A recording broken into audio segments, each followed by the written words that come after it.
Hello, my name is Tim Bell. I'd like to welcome you to a video demonstration of my bachelor thesis that I completed with William Irving. We're both students of RMIT in Melbourne, Victoria, Australia. I'm studying mechanical engineering and William is studying the Advanced Robotics and Manufacturing Engineering degree. This is our final year bachelor thesis project that we conducted together. And I'd just like to welcome you to the video. You will notice that there are some cuts in the video. Please note, nothing untoward was done during those cuts. The instrument was not removed from the device and everything was done as has been stated. Thank you very much. I hope you enjoy the video. Cheers. Bye. Exhibiting that the guitar is in tune.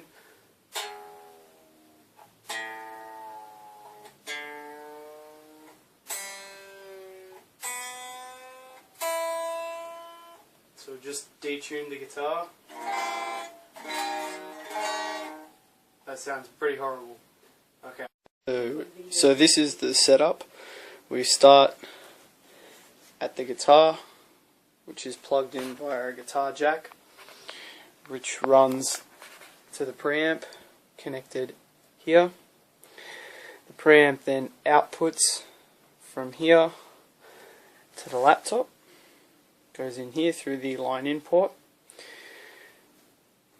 The control box here connects through USB to the laptop. The control box has 6 buttons. Each button pulses one string. It has a reset button which resets the whole system, and a start button which will start the control box into receiving mode. And it also has a power on, power off kill switch which lights up, as you can see. The control box is connected via these cables down to the device, which now I'll pass over to Ronnie. Now, as you can see, the device has motors on either side connected to these drive adapters, which will grab onto the machine heads of the guitar. The hinges allow for movement, and also movement this way, which allows for a more tolerable fit and doesn't risk bending or breaking things in the guitar.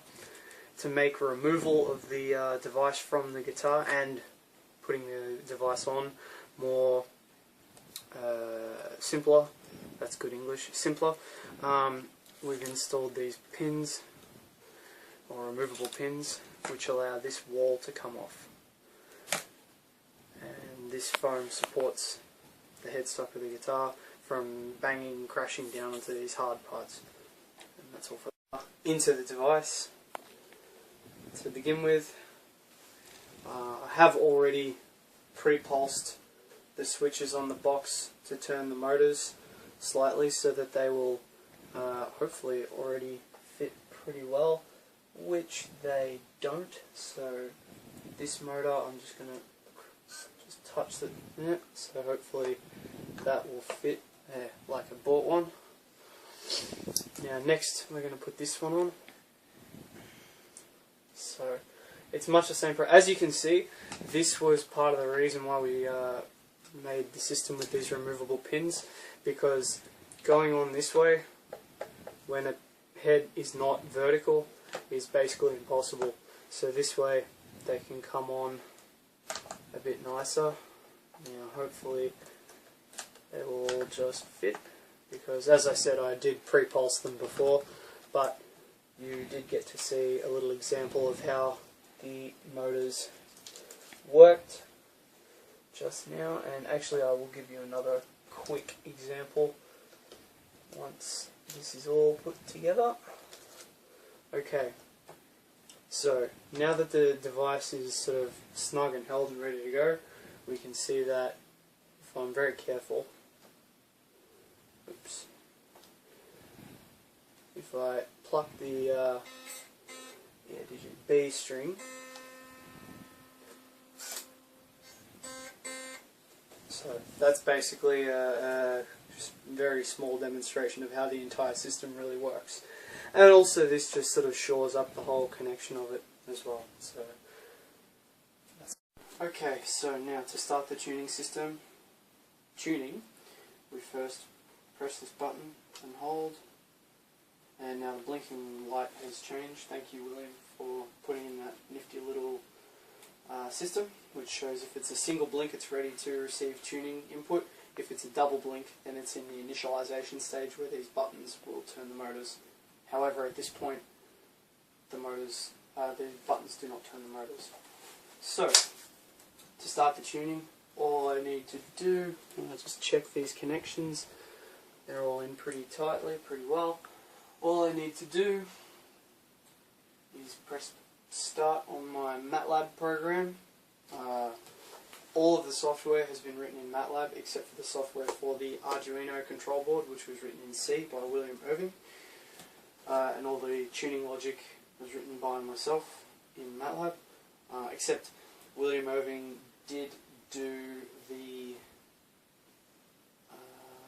tweaks on the sample rates to make the whole system a little bit faster.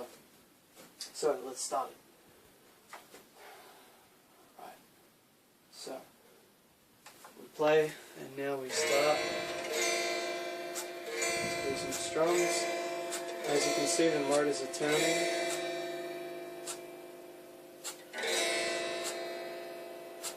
And at the moment, the system is designed to, it's a much simpler version of the system, and it will do only 20 cycles, which it has just finished, of the loop. I am currently working on a much better system in MATLAB, which will be a little bit more intelligent, but currently it's a very primitive loop that will just loop the tuning process a number of times that we tell it to. Okay, so we ran the tuning program once and it was slightly still a bit out of tune, so we ran it again, and that's tuned it up quite a bit nicer. So now I'm just going to show you how we remove the device. Okay, so the first step is to just remove these removable pins. I must put in an honourable mention to my dad, who came up with the idea. Without it, this whole device never would have come off the guitar, which is my guitar, so it was a little scary when it didn't come off the first time. So now this, as you can see, it just comes straight off, just translates off, and that was a really hard bump. And then this comes straight out. So it's very easy to remove. It's pretty easy to put on, but much easier to remove. And now hopefully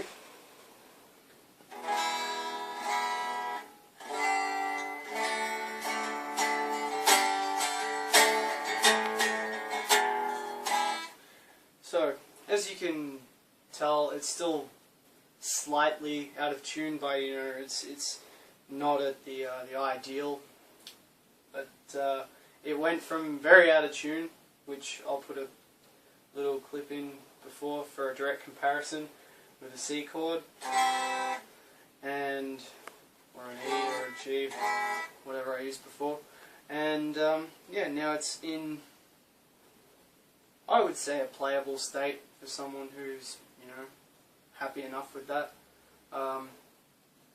Yeah, this is the proof of concept.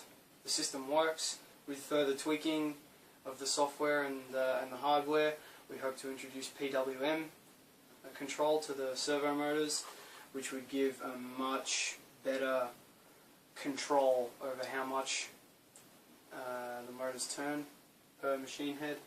And yeah, other than that,